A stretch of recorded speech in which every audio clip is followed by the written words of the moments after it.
Nós vamos refletir sobre a palavra de Deus a partir de Miqueias. E nós estamos a estudar saúde. Não se diz santinho, ok? Santinho é idolatria. E vamos falar de idolatria hoje, por acaso. Estava eu a dizer, vamos partilhar a partir de Miqueias, que é na sequência do que temos estado a estudar. Nós temos estado a ver os profetas menores, a falar sobre como Deus se revela no turbilhão, e não tivemos que alterar nada. É uma celebração especial de Natal, mas Miqueias vinha na sequência, era o profeta seguinte que tínhamos, porque estamos a estudar os profetas por ordem cronológica, por ordem temporal, e Miqueias era o profeta seguinte. Então não houve necessidade de alterar nada, e por coincidência, Miqueias é um dos profetas mais citados quando se fala da mensagem do Natal.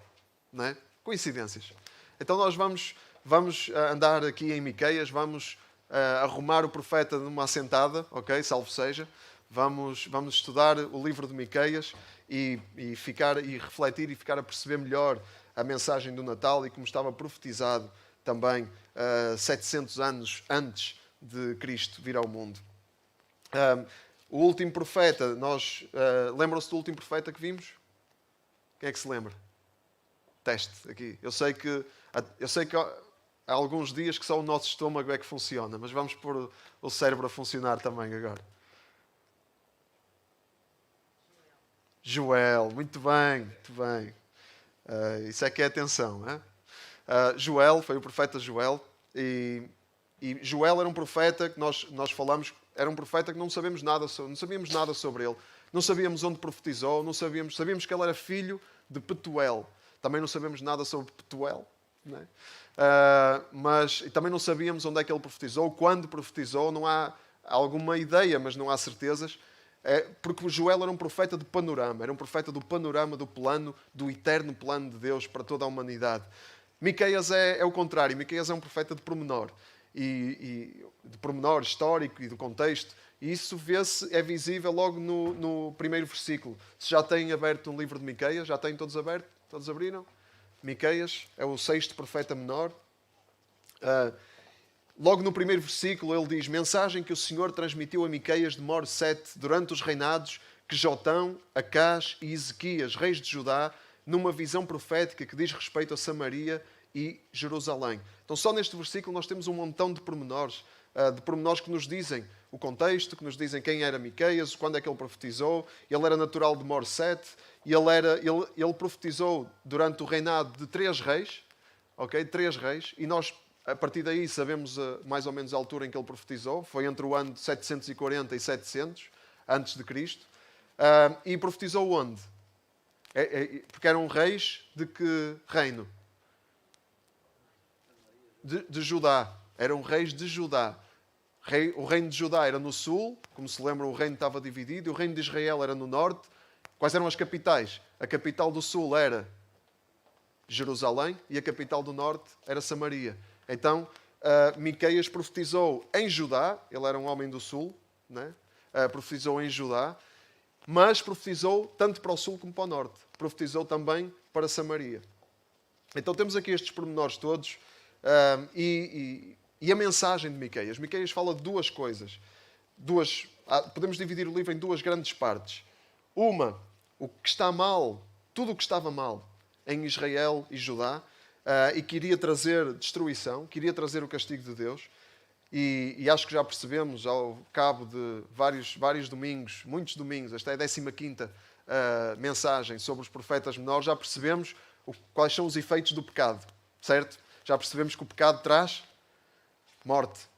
E é isso que está escrito, né, no Novo Testamento. O salário do pecado é a morte. Então já percebemos isso, né? Mas já percebemos também que o pecado não é a história toda. Já percebemos que há outra parte, que é a esperança que Deus traz no meio do turbilhão. A esperança que Deus traz mesmo no meio do caos e do pecado e da destruição. Se o salário do pecado é a morte, o dom gratuito de Deus é a vida eterna, em união com Cristo.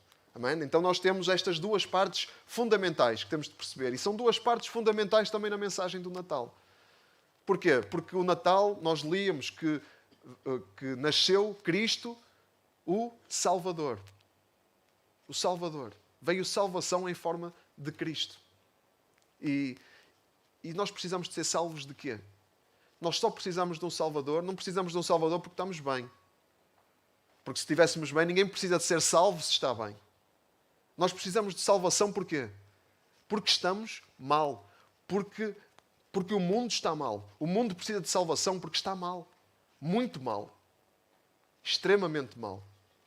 Então, o Natal anuncia salvação e nós temos que pensar de quê? Se quisermos entender o significado do Natal, temos que pensar de que é que precisamos de ser salvos. Mas o Natal anuncia a salvação também como uma esperança. Não apenas pensando no que está mal, mas pensando naquilo para o que vamos ser salvos. E nós somos salvos para a esperança. Somos salvos para a alegria. Somos salvos para a paz. E essa parte também é fundamental. Então nós precisamos de tudo isto para termos o quadro completo daquilo que realmente o Natal significa. E Deus tem um recado. O recado de Deus aqui em Miqueias não é só para o povo de Israel e Judá. É para toda a humanidade. Senão vamos ver. Miqueias 1, no versículo 2. Escutem, povos do mundo. Miqueias 1:2. Escutem, povos do mundo, que a terra e os seus habitantes prestem atenção. O Senhor Deus, lá do seu santo templo, será testemunha contra vós. O Senhor sairá do lugar onde habita e virá caminhando por cima das montanhas. As montanhas vão derreter-se debaixo dos seus pés, como cera diante do fogo, e os vales vão se abrir como se fossem rasgados pelas águas que correm das montanhas. Esta é a mensagem de Miqueias. Povos do mundo, escutem todos. É para todos. É para nós, hoje. E é para aqueles que hão de vir. E é uma mensagem desagradável. Começa logo por ser uma mensagem muito desagradável. É uma mensagem que fala aquilo que está mal.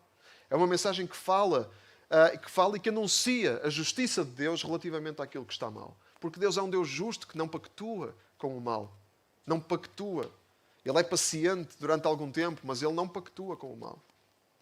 Então a mensagem é para todos. E agora vamos pensar, vamos ler e ver o que é que Miqueias nos fala sobre o que está mal. Ele fala vamos ver 3 coisas que Miqueias fala que estavam mal em Judá e em Israel e também no nosso mundo em geral. Vamos continuar a ler Miqueias 1:5. Porque é que Deus vai julgar o mundo? Tudo isto, diz o profeta, por causa da rebeldia e dos pecados do povo de Israel. De onde vem a rebeldia de Israel? De Samaria. E onde estão os altares pagãos de Judá? Na cidade de Jerusalém. Por isso diz o Senhor: farei da cidade de Samaria um montão de ruínas, um campo aberto para plantar vinhas. Farei rebolar para o fundo do vale as pedras da cidade, deixando a descoberto os seus alicerces. Todos os seus ídolos serão destruídos e os presentes que recebeu serão lançados no fogo e despedaçarei as estátuas dos seus deuses. Uma vez que tudo isso foi ganho com a prostituição, em salário de prostituição será convertido. O primeiro mal de que Miqueias fala é isto, é a idolatria. Os ídolos, os altares pagãos, a adoração a falsos deuses. O que é idolatria? O que é? Uma definição de idolatria é a substituição de Deus por outra coisa qualquer. É substituir Deus por outra coisa qualquer que não é Deus. Isso é idolatria. E o povo de Israel era expert em idolatria. Certo? 700 anos antes de Miqueias, quando o povo de Israel saiu do Egito, qual foi a primeira coisa que eles fizeram? Ou praticamente a primeira coisa. Mal se viram fora do aperto. Construíram um ídolo, um bezerro de ouro. Foi a primeira coisa que eles fizeram. Foi a primeira inclinação que eles tiveram. Foi construir um bezerro de ouro. Porque Moisés estava a demorar, que eles estavam impacientes, queriam adorar o que quer que fosse, qualquer coisa. Então construíram um bezerro de ouro. E em parte a adoração aos ídolos, a idolatria, vem da ignorância. É uma parte boa da idolatria que vem da ignorância. Nós, quando lemos a história do povo de Israel, quando lemos lá esse episódio, não nos parece que eles fizeram por mal. Não é? Eles só, Deus não está aqui, Moisés não vem, o que é que vamos fazer? Nós queremos adorar, vamos adorar, então vamos construir uma coisa para adorarmos. Não é? É ignorância, mas a ignorância mata também. A ignorância mata. A palavra de Deus diz que o povo perece por falta de conhecimento. As pessoas morrem por falta de conhecimento. E morrem por falta de conhecimento da palavra e da natureza e do caráter de Deus. Então uma parte vem da ignorância. Porque é a tendência do ser humano, é querer alguma coisa que se veja. Adorar alguma coisa que se veja. E desorienta-nos um Deus que nós não vemos. Mas uma outra parte disso é intencional. É um apetite do coração do ser humano para construir deuses que possa controlar. Porque nós queremos estar no controle. Nós não queremos que venha um Deus dizer-nos o que temos de fazer, como temos de viver. Não queremos um Deus que nos confronte, que nos interrompa. Nós queremos um Deus à nossa medida. Queremos um Deus ao nosso gosto, montado por nós, controlado por nós. E essa tendência do coração humano produz a idolatria. Produz ídolos, constrói ídolos. Eugene Peterson escreveu algo que eu acho muito interessante. Ele escreveu: um ídolo é um Deus despido de tudo o que é Deus. Dos atributos de Deus. Quando se constrói um ídolo, estamos a despir a divindade de tudo aquilo que faz a divindade ser divindade. Como é que é um ídolo? Que características tem um ídolo? Há outro profeta que fala da parte de Deus sobre isso, e vamos ver esse profeta. Não é um profeta menor, é um profeta maior. Jeremias 10. Vamos ler porque é bom lembrar. É bom lembrar isto. Jeremias 10, 1, 11. Podem abrir. Já abriram? Não há páginas a virar? É difícil perceber. Jeremias 10, 1, 11. Diz assim: ó Israel, dá atenção à mensagem que o Senhor te envia. Eis o que diz o Senhor: não sigas o caminho das outras nações. Não te deixes perturbar por sinais nos céus, mesmo que isso aterrorize os outros povos. A sua religião não tem valor. Eles cortam uma árvore da floresta e modelam-na com um machado de artesão. E este ornamenta-a com prata e ouro, seguros com pregos para não caírem. Tais ídolos são como um espantalho numa plantação de pepinos. Não podem falar, têm de ser transportados, porque não andam por si mesmos.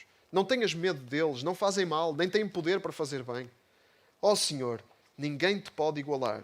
Tu és grande, como é grande a fama do teu poder. Haverá quem não te respeite, ó Rei dos povos, só tu mereces homenagem.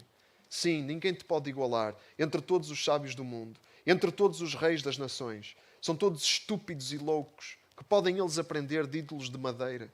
Esses ídolos estão ornamentados com prata de Tarsis e ouro de Ufaz. É tudo produto dos artesãos. Estão cobertos de tecidos violeta e púrpura, feitos por mãos habilidosas. Mas o Senhor é o verdadeiro Deus, Deus vivo e Rei eterno. Quando Ele está irado, o mundo estremece. As nações não podem suportar a sua indignação. Devem responder-lhes assim: estes deuses não fizeram os céus e a terra, por isso devem desaparecer desta terra e de debaixo deste céu. Há esta prática, vemos nesta passagem dos ídolos, vemos que na primeira parte o profeta Jeremias ele fala dos atributos dos ídolos. Não têm poder a não ser o poder que as pessoas lhes dão de dominar os seus corações. Não têm poder, não podem andar, não podem falar, não sabem nada. Não sabem nada. E depois, por oposição, por contraste, os atributos de Deus, que são os atributos reais da divindade, o Senhor de toda a glória, o Senhor que sabe todas as coisas, o Senhor que ordena a obediência. É um contraste, não é? Mas dá mais jeito. Um ídolo dá mais jeito. Porque nós não temos que ser confrontados por um Deus que é todo-poderoso. Podemos controlar nós os ídolos. E no nosso tempo, esta prática de construir estátuas e ídolos continua. Não é? Continua e na nossa cultura é algo muito forte e muito presente. Eu lembro-me uma vez, nunca mais me esqueço, quando entrei num café, e não sei se já repararam, mas aqui nos cafés, cada café, ou muitos cafés, tem o seu altarzinho, não é? Ao pé das garrafas do whisky, do vinho do Porto, e tem lá o altarzinho com uns santinhos e não sei o quê. Eu lembro-me que uma vez entrei num café, olhei, estava à espera para ser atendido, e estavam alguns santos, não sei quem, o Santo António, enfim, alguém. E depois o rato Mickey também estava lá. Está um bonequinho junto lá no altar. Porque não importa quem é, não é? Não importa. O que importa é que, na altura do aperto, alguém que nos desenrasque. Não é? Não importa se é Deus, se não é Deus. Então, esta prática continua de construir deuses à nossa medida, mas esta prática de construir estátuas e isso é só a expressão de um mal mais profundo que está no coração do homem, que é construir ídolos, ídolos do coração. E o Natal é uma época cheia de ídolos também. É uma época, quer dizer, nós conseguimos construir ídolos de tudo, de tudo. Qualquer coisa para nós se torna facilmente um ídolo. Não é? E há os ídolos próprios do Natal, que nós construímos no Natal. Ídolos do coração. Não é? Fazemos ídolos das prendas, fazemos ídolos até da família, da própria família nós fazemos um ídolo. Como se só existisse a família e não existe mais nada. Fazemos ídolos da comida. E isso na nossa cultura é muito fácil fazer um ídolo. Eu não estou a dizer que essas coisas são más. Essas coisas não são más em si mesmas, mas o nosso coração facilmente as transforma em ídolos. Porque o nosso coração tem essa predisposição. Então é algo que está cá, dentro de nós. Não está só nos outros. Não está só no povo de Israel. Está dentro de nós. E se nós não vigiarmos, nós damos por nós a adorar ídolos. Facilmente. Porque essa é a tendência do nosso coração. Mas há esperança.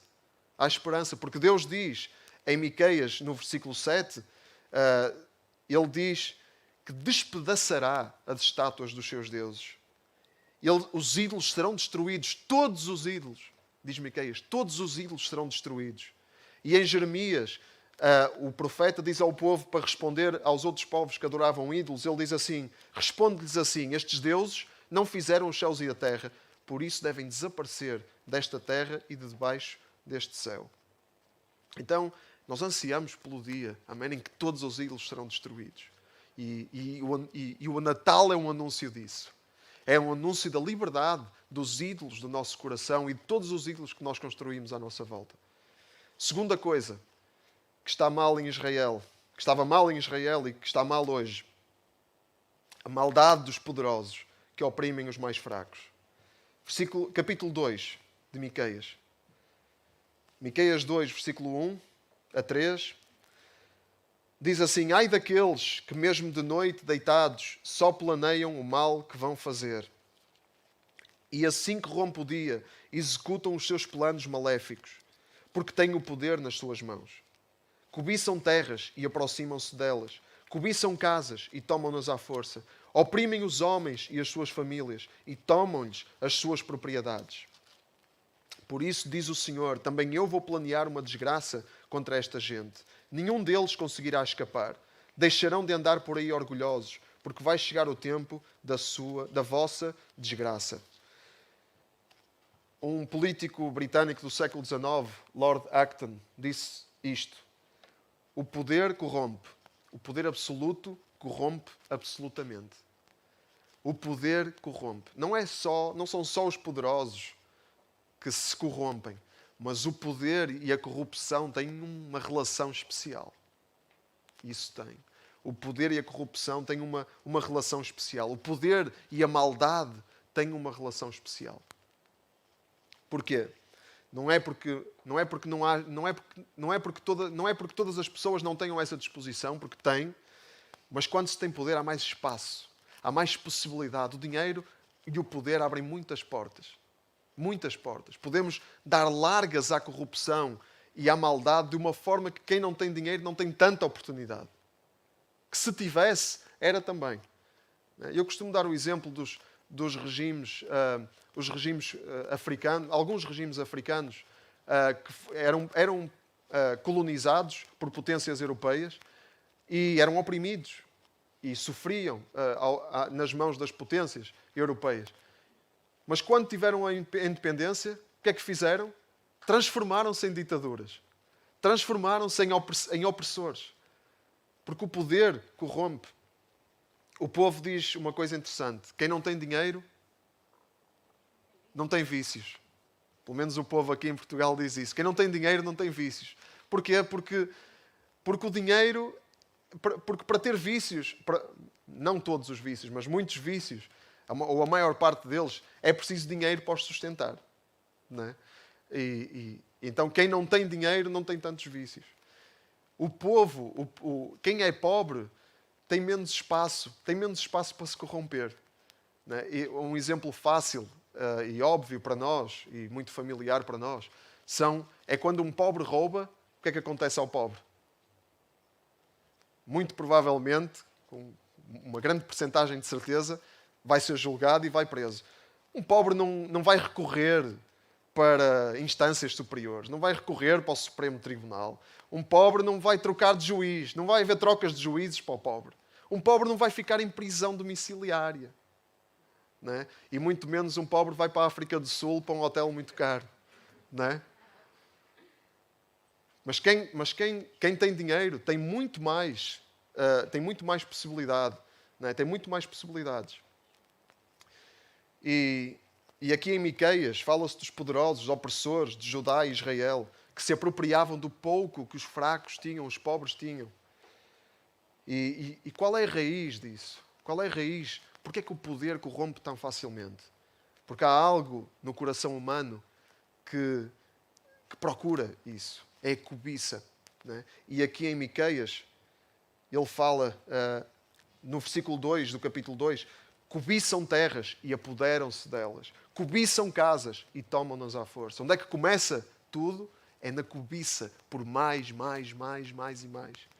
Nós ficamos muito estupefactos quando vemos pessoas, aqui na nossa praça e no Brasil também, não é? Pessoas que têm tanto, milhões e milhões, mas ainda assim roubam mais. Ainda assim querem mais. Não estão satisfeitos com 500 milhões, nem com 700 milhões, nem com 1 bilhão. Querem mais. Para quê? Para quê? Nem conseguem gastar tudo o que têm, nem tudo o que roubam. Mas querem ter. Para quê? Para alimentar a cobiça do coração. Para alimentar a cobiça. E é a cobiça que está na base da corrupção que o poder proporciona. O poder abre espaço, mas é a cobiça que está na base. E nós também temos que refletir qual é o objeto, qual é o desejo, o maior desejo do nosso coração. O que é que nos move, o que é que nos faz vibrar. Não é? O que é que nós desejamos acima de tudo. No Natal há muita cobiça também. Na época natalícia, nesta época natalícia, muita cobiça, querer mais coisas. Nós muitas vezes enchemos-nos de coisas que muitas vezes nem sequer utilizamos. Claro que o gesto de oferecer, de dar, é bom. Não é? Não vamos demonizar isso. O gesto de oferecer e de dar alguma coisa é bom. Mas muitas vezes o que o nosso coração quer é receber mais e mais. Andamos à procura de mais. E temos de ter muito cuidado para aquilo que despertamos no coração das nossas crianças. Não é? O que é que nós transmitimos a eles que é o mais importante? É receber coisas e acumular coisas. Não é? Eu luto muito em casa para não se dar demasiado. Não é? E principalmente para não se acumular brinquedos e mais brinquedos, caixas e mais caixas que ficam ali acumuladas com geringonças e porcarias que nunca mais vão ser tocadas sequer. E nós temos que vigiar para não tirarmos do centro dos nossos desejos aquilo que deve estar no centro. O que é que deve estar no centro dos nossos desejos? Buscai o reino de Deus em primeiro lugar. Em primeiro lugar. O objeto principal dos nossos desejos, o sujeito principal dos nossos desejos, deve ser o nosso Deus, o seu reino e a sua justiça. Então estamos contentes. O contentamento é o contrário da cobiça. E nós falamos pouco de contentamento, de estar contentes com aquilo que temos. O autor aos Hebreus diz: sejam os vossos costumes sem avareza, contentando-vos com o que tendes. Contentando-nos com aquilo que temos. Mesmo que seja pouco, estamos contentes porque sabemos que Deus, Ele nos dá, Ele cuida de nós e sabemos que Ele não está distraído. Mesmo que tenhamos pouco. O apóstolo Paulo disse: sei viver com pouco e sei viver com muito. E nós devemos também ter essa aprendizagem, esse traquejo. Que não é fácil, principalmente quando temos pouco. Mas a cobiça tira-nos a paz. A cobiça põe-nos ansiosos. A cobiça a cobiça não nos deixa serenar, não nos deixa ficar tranquilos. Porque estamos atrás de algo que nunca alcançamos. Porque nós nunca vamos satisfazer a cobiça dos nossos corações. Os nossos corações vão querer sempre mais, mais, mais e mais. Inevitavelmente. Mas há esperança. A desgraça contra esta gente está planeada, diz o Senhor. Nenhum deles conseguirá escapar. Está no versículo 3 do capítulo 2. Podemos ter esta noção que há justiça, mesmo que a justiça dos homens não funcione, a justiça de Deus vai funcionar. Tarda, mas não falha. E podemos ter a certeza de que a própria cobiça vai ter um fim. O seu fim está decretado. A própria cobiça vai ter um fim. E o Natal anuncia-nos isso. Anuncia-nos o princípio do fim da cobiça que corrompe o coração humano. Terceira coisa que estava mal em Israel e que está mal hoje. Terceira e última. A falsa religião. A mentira dos falsos profetas que enganavam o povo. A mentira da falsa religião.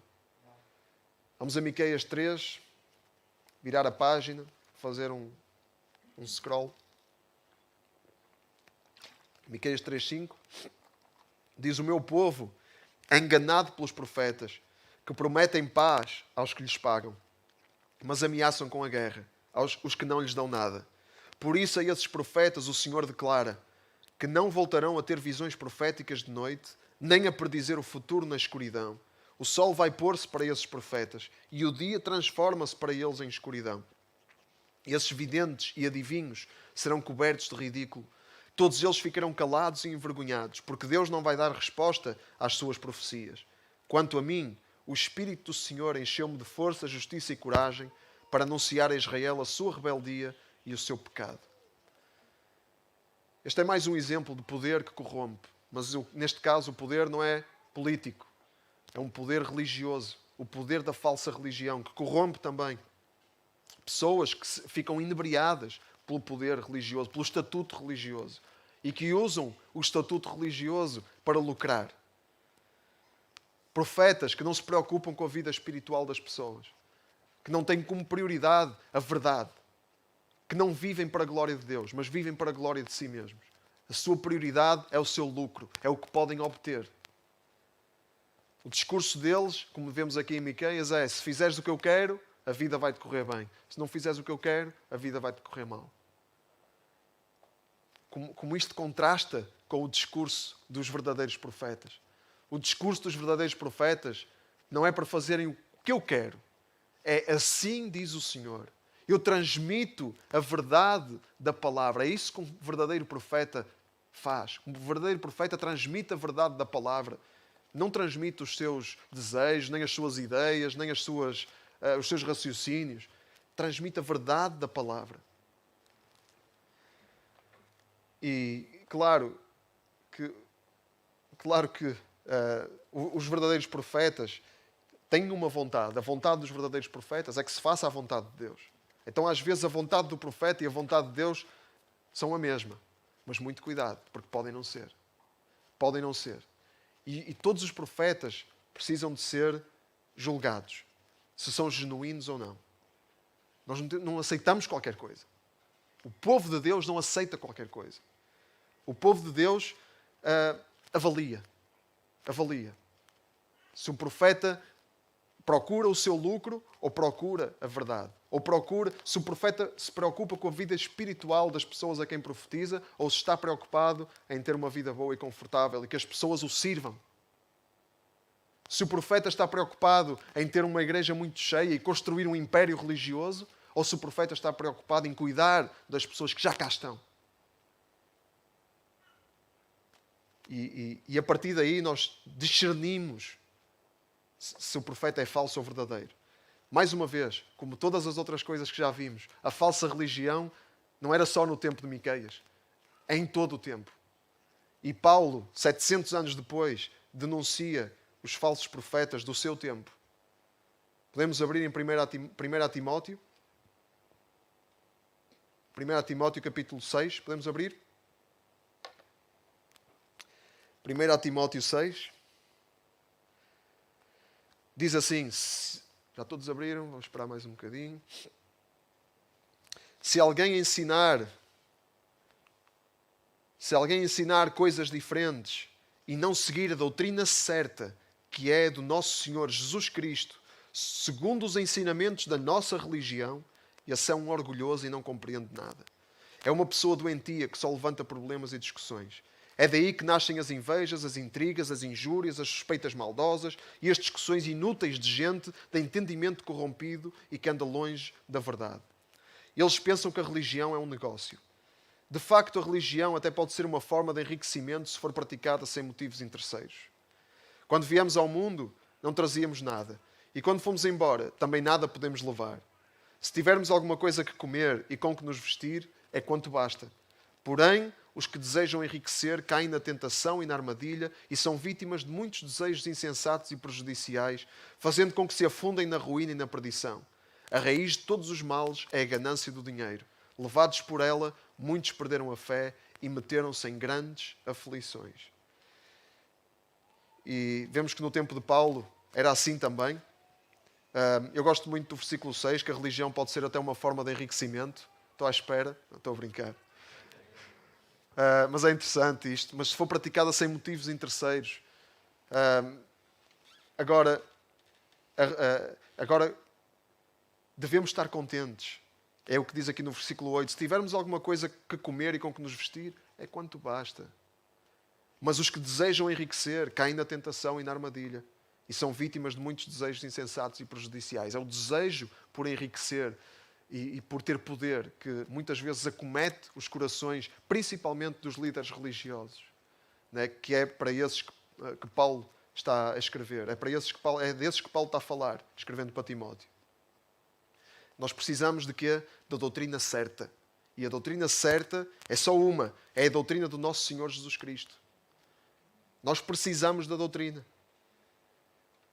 Nós vemos aqui que a doutrina só há uma e é certa, segundo os ensinamentos da nossa religião. Então nós precisamos da doutrina para avaliar os falsos profetas e para distinguir os falsos dos verdadeiros. Para ter discernimento, nós precisamos da palavra.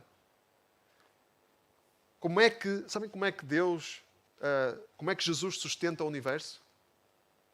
Alguém sabe como é que Jesus sustenta o universo? Alguém quer arriscar? Pela sua palavra poderosa. Pelo poder da sua palavra. Está escrito em Hebreus, no capítulo 1, versículo 3. O poder da palavra de Deus sustenta o universo. É através da sua palavra poderosa que Jesus sustenta o universo. E se Ele sustenta o universo através do poder da sua palavra, é pelo poder da sua palavra também que Ele sustenta a igreja. E é pelo poder da sua palavra também que Ele sustenta cada um de nós. Então nós precisamos da palavra como de ar para respirar. Nunca é demais ler a palavra. Nunca. É sempre de menos. Até. Nós vemos que os falsos profetas têm o seu destino traçado. Miqueias diz que o sol vai pôr-se para esses falsos profetas. E o dia transforma-se para eles em escuridão. Ficarão calados e envergonhados. Porque Deus não vai dar resposta às suas profecias. Então o destino também está traçado. Nós precisamos da palavra para distinguir. Para que nós também não caiamos no erro.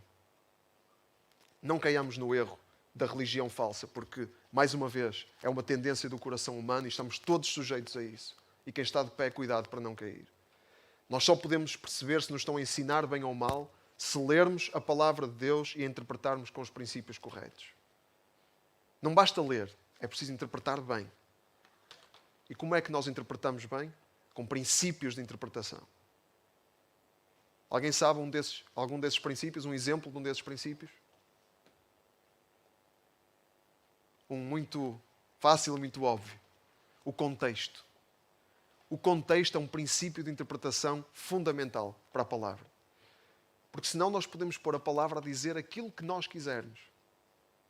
Nós podemos pôr a palavra a dizer que Deus não existe. Sabem que a Bíblia diz que Deus não existe?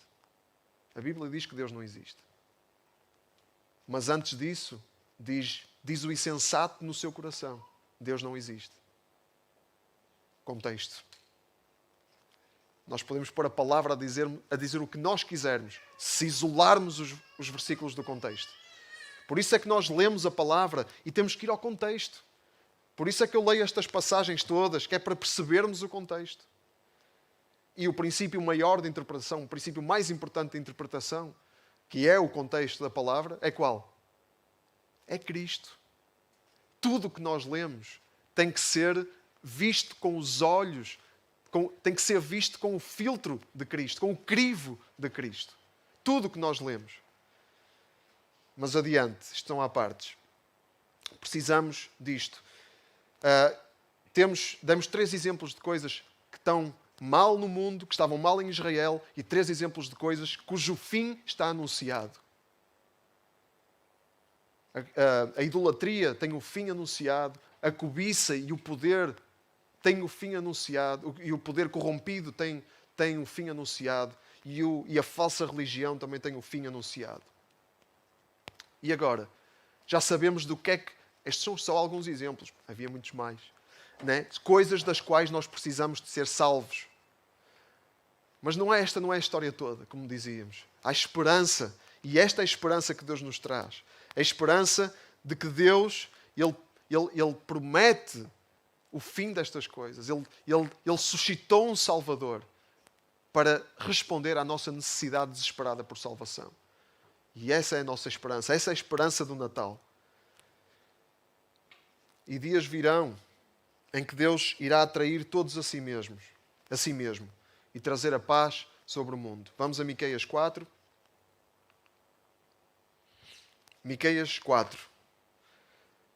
Dias virão em que a montanha sobre a qual está o templo do Senhor ficará acima de todas as montanhas, mais alta do que qualquer outro monte, e acorrerão a ela os povos de todas as nações. Em enorme multidão, exclamando: venham, subamos à montanha do Senhor, ao templo do Deus de Israel. Ele nos ensinará o que devemos fazer, para podermos cumprir a sua vontade. Pois do monte Sião, em Jerusalém, é que o Senhor nos ensina com a sua palavra. Ele será juiz entre as nações, será árbitro entre povos longínquos e poderosos. Então eles converterão as suas espadas em arados e as suas lanças em foices. Não haverá mais agressão de uma nação contra outra, nem voltarão a ser treinados para a guerra. Todos poderão descansar à sombra da sua parreira e da sua figueira, sem receio que ninguém os incomode. É o Senhor Todo-Poderoso quem o declara. Os outros povos obedecem a diferentes deuses, mas nós queremos obedecer ao Senhor, que é o nosso Deus para todo sempre. Então, povos de todas as nações, diz aqui que acorrerão à montanha onde está o templo do Senhor. Todos serão atraídos. Onde é que está o templo do Senhor? Miqueias estava a pensar no templo físico de Jerusalém. Mas onde é que está o templo do Senhor hoje? Quem é o templo do Senhor? Quero ouvir. A igreja. A igreja é a assembleia daqueles que creem em Jesus como seu Senhor e Salvador. Que vivem para a sua glória. É a igreja. A quem é que as nações vêm para receber instrução sobre Deus? É a nós, é à igreja que as pessoas devem vir. Para receber esperança, para encontrarem um povo que está em exultação pelas boas novas de Cristo. Onde é que as pessoas devem vir? À igreja. À igreja. Então nós precisamos de ser instruídos para podermos instruir. Porque as pessoas procuram em nós instrução. Precisamos da verdade para podermos guiar as pessoas na verdade. Mas vem aí um tempo de paz. Não haverá mais agressão de uma nação contra a outra. A paz irá instalar-se no mundo. E todos poderão descansar. Diz aqui no versículo 4. Todos poderão descansar. Há descanso anunciado. Há esperança anunciada. E o Natal é o anúncio dessa esperança. E o convite está feito a todas as nações. Amém? Todas as nações são convidadas. Aqui no versículo... Vamos ler em Miqueias 5.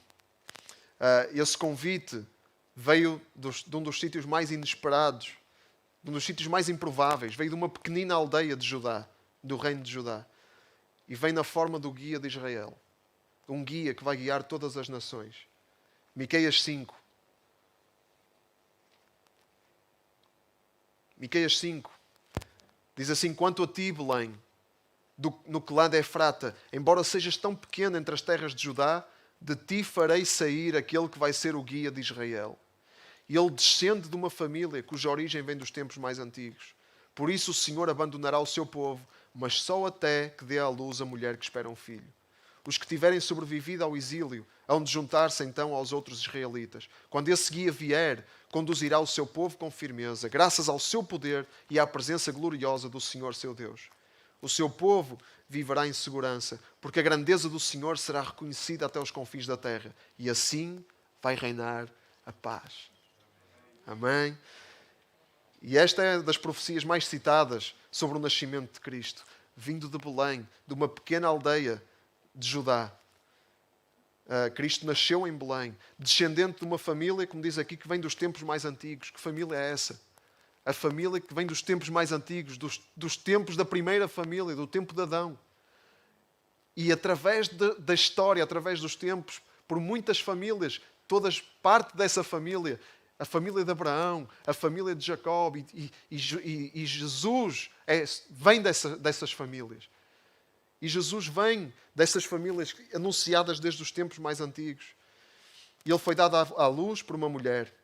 Versículo 2, uma virgem. Amém? Jesus foi dado à luz por uma mulher e ele vem conduzir o seu povo. Ele vem ser o guia do seu povo. Graças ao seu poder, está no versículo 3, graças ao seu poder e à presença gloriosa do Senhor, seu Deus. Ele vem trazer esperança, Ele vem trazer segurança. O povo viverá em segurança, porque a grandeza do Senhor será reconhecida. Ele vem trazer paz, Ele vem trazer um reino de paz. E nós podemos fazer parte disso. Amém?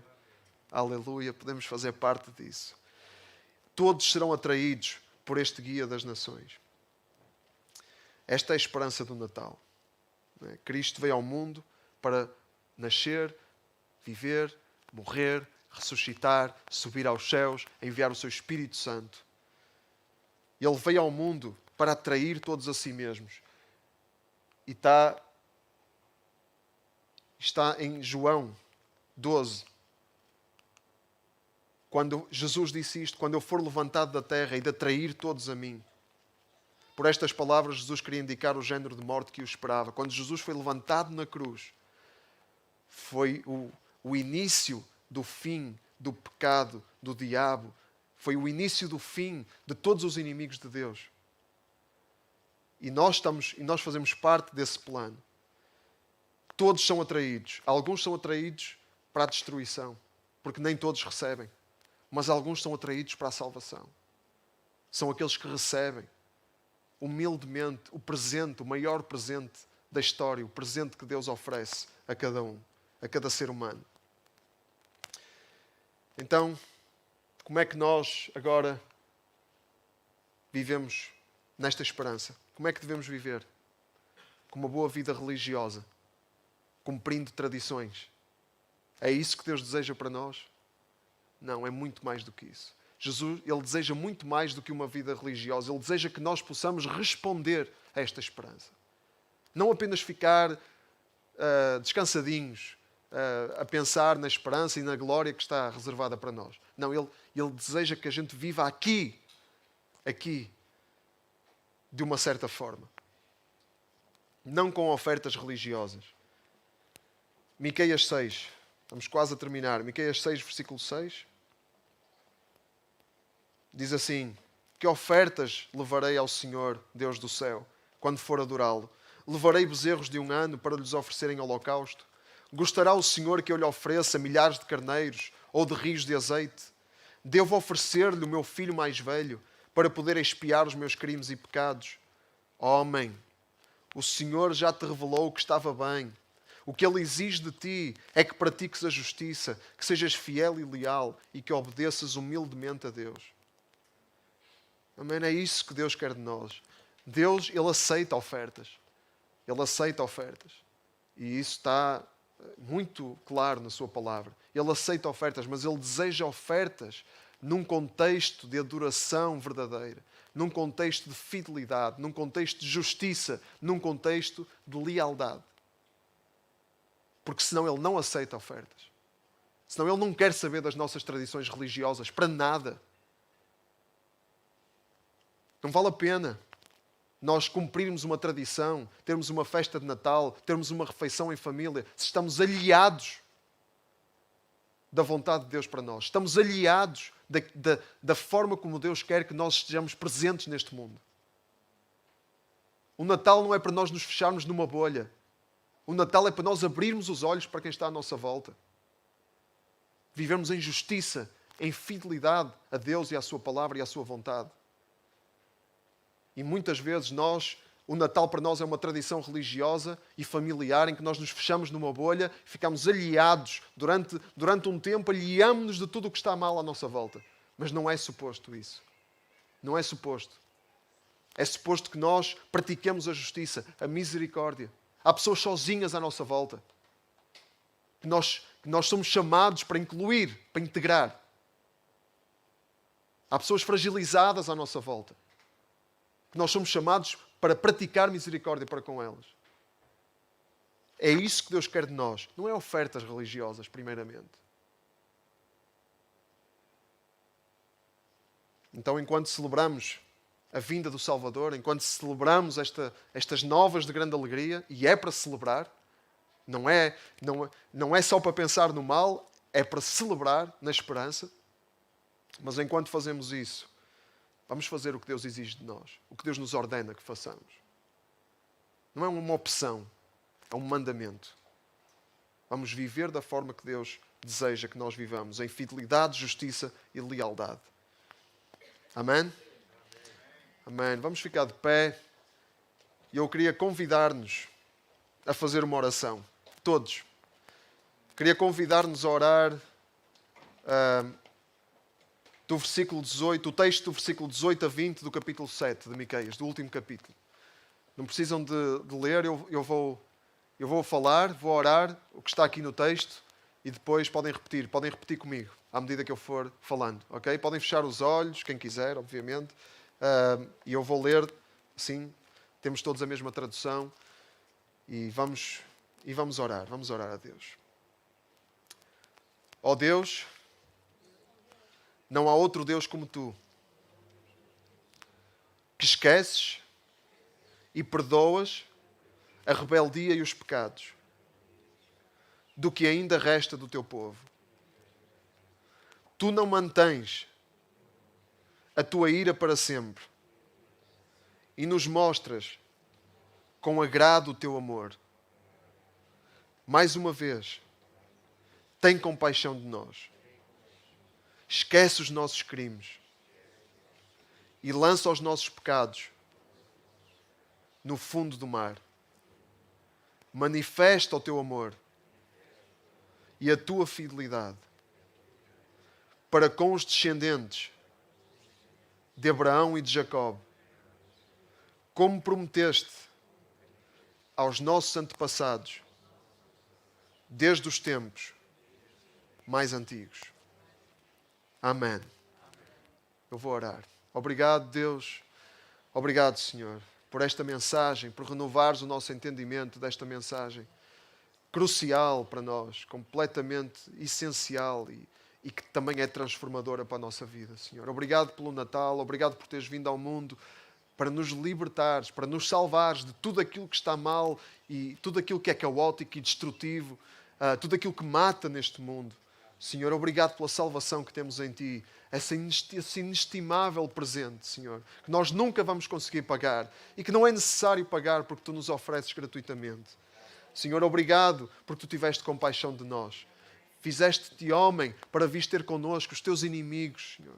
Os inimigos que são rebeldes contra Ti. Senhor, e Tu vieste nos resgatar. Obrigado pelo Teu grande amor, Senhor. Obrigado pela Tua compaixão por nós. Obrigado por Jesus Cristo, que sofreu na sua vida até à cruz, foi obediente até à morte e morte de cruz para nos libertar e que agora está exaltado nos céus, à direita de Deus Pai. Pai, obrigado porque temos esta visão da glória e sabemos que não estamos sós, porque temos o Teu Espírito Santo para nos guiar em todo o tempo, Senhor. Pai, em nome de Jesus, nós oramos. Amém. Amém. Deixa esta mensagem para nós. Isto agora eu precisava, deixou de funcionar. Podes virar para o próximo? Não. Antes disto. Deixa esta mensagem para nós. Vamos viver unidos a Cristo. Não é pela nossa força que nós vamos viver a vida que Deus quer. É em união com Cristo. No poder do Espírito Santo. Não é pelo nosso poder, não é pela nossa força nem pela nossa vontade. É pelo poder do Espírito Santo. E vamos viver em adoração a Deus Pai, com uma vida de fidelidade e justiça. Amém? Que seja também esse o mote para o novo ano que vem aí. Okay? Se há uma boa resolução de ano novo, é esta. Amém? Amém. Nós estamos mesmo a terminar, mas antes de terminarmos, temos alguns aniversariantes para quem vamos cantar os parabéns.